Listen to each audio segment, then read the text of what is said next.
উপরে ককটেল নিক্ষেপ করার কারণে এবং সেটার বিচারের দাবিতে আমরা এখানে উপস্থিত হয়েছি। সময় নিজে দাঁড়িয়ে থেকে জুলাই বিপ্লবের সময় নিজে দাঁড়িয়ে থেকে জুলাই বিপ্লব ভাই যিনি সর্বপ্রথম গ্রেপ্তার হয়েছিলেন এবং আওয়ামী ফ্যাসিবাদ যাকে নির্মমভাবে নির্যাতন করেছিলেন সেই নেতার উপরে আবার নির্যাতন করা হয়েছে। ককে বা কারা করেছে এটা আমরা এটাতে যাচ্ছি না। আমরা চাচ্ছি যেই করুক না কেন তাদেরকে আমরা জানি যে আমাদের বিচার ব্যবস্থা খুব ভালো এবং তারা এই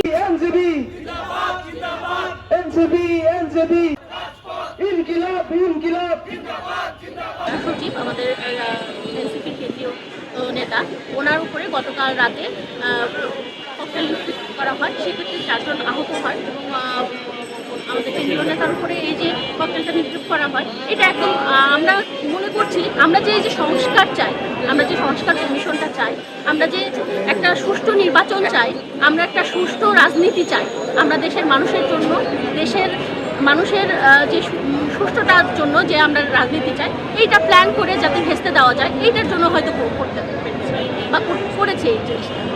আমরা কোনো বিতর্কতার মধ্যে যাচ্ছি না। আমরা চাচ্ছি যে এই যে প্রতিবাদটা আমাদের নেতার উপরে হামলা হইল অতি শীঘ্রই অন্তত এই 24 আওয়ার্সের মধ্যে যেন এই আসামিদেরকে গ্রেপ্তার করা হয়, যারা এটা কাজ করেছে এই হামলার সাথে যারা জড়িত তারা যেন গ্রেপ্তার হয় এবং তাদের যেন বিচার করে। আপনারা সবাই জানেন যে কালকে আমাদের দলীয় অফিসের নিচে ককটেল আক্রমণ হয়েছে আমাদের আক্তার সচিব মানে সদস্য সচিব আমাদের আক্তার ভাইয়ের উপরে। তো এই যে ন্যাক্কারজনক ককটেল হামলাটা কেন হলো, কারা করেছে এবং এটা মোটিভ কী সেই বিষয়ে দ্রুত তদন্ত করে এটার বিচার দাবি করতেছি আমরা। এবং এইটা আমরা মেসেজ দিতে চাই যে একটা গণ উদ্বোধনের প্ল্যাটফর্ম থেকে উঠে আসা একটা দলকে এইভাবে একটা ককটেলকে বা এইভাবে ভয় দেখিয়ে দমানো যাবে না, এটা বরঞ্চ আরও ফ্লারিশ করবে। এবং আমার মতামত এটা যে প্রশাসনের কাছে আমাদের দাবি যত দ্রুত সম্ভব এই ধরনের ন্যাক্কারজনক ঘটনার দাবি মানে সুষ্ঠু তদন্ত করে সেটা কেন হলো, কেন তারা করছে সেইগুলো গণমাধ্যমে নিয়ে আসতে হবে। আমাদের কাছে শুধু আমি একটা বক্তব্য আমরা স্পষ্ট করে বলতে চাই যে দেখেন, নতুন দর্শনের রাজনীতি স্টার্ট করবার জন্য এনসিপি একটা প্ল্যাটফর্মে আমরা দাঁড়িয়েছি এবং আমাদের দৃঢ় বিশ্বাস যে সাধারণ জনগণের যা দাবি দেওয়া সেগুলো নিয়ে কথা বলবার জন্যই নতুন এই চেতনার শুরু আর কি। তো কে বা কারা করেছেন এ ব্যাপারে আমাদের এখনও স্পষ্ট আইডিয়া হয় নাই, তবে নিশ্চয়ই প্রশাসন এগুলো খতিয়ে দেখবেন। তবে আমি তাদের কনসার্নে এতটুকু বলতে চাই যে যদি আমাদেরকে এভাবে বিপদগ্রস্ত করা হয়, আমাদের উপর এরকম করে হামলা করা হয়, এই সত্তাকে যদি তুলসিত করবার জন্য চেষ্টা করা হয় তাহলে আসলে দেখবেন যে এগুলো সাধারণ জনগণের কাছে খুব বুমেরিং হয়। আপনারা খেয়াল করে দেখবেন যে আমাদের জনসংখ্যা কিন্তু তুলনামূলক কম, কারণ দীর্ঘ অনেক বছরের ট্র্যাডিশনাল পলিটিক্সে সবাই পাওয়ার পলিটিক্স করে অভ্যস্ত।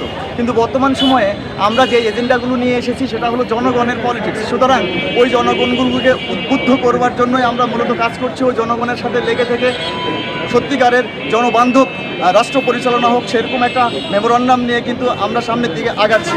এই সময়ে যদি কেউ আমাদেরকে এভাবে আঘাত করে আমার দৃঢ় বিশ্বাস হয়তো আমরা কষ্ট পাবো, কিন্তু দিন শেষে মাস পিপলের কানেকশান আমাদের সাথে হবে। সুতরাং যারা এটা করছেন আমাদেরকে এইভাবে বিব্রত করিয়েন না, বরং আমি বলবো যে আসেন আমাদেরকে সহযোগিতা করা উচিত আপনাদেরকে, যাতে প্রশাসনের আমার দৃঢ় বিশ্বাস খুব দ্রুততার সাথে প্রশাসন এগুলো নিয়ে কাজ করবে এবং কারা এটার সাথে সংশ্লিষ্ট তাদেরকে বের করবে এবং দৃষ্টান্তমূলক একটা শাস্তির আওতায় নিয়ে আসবে।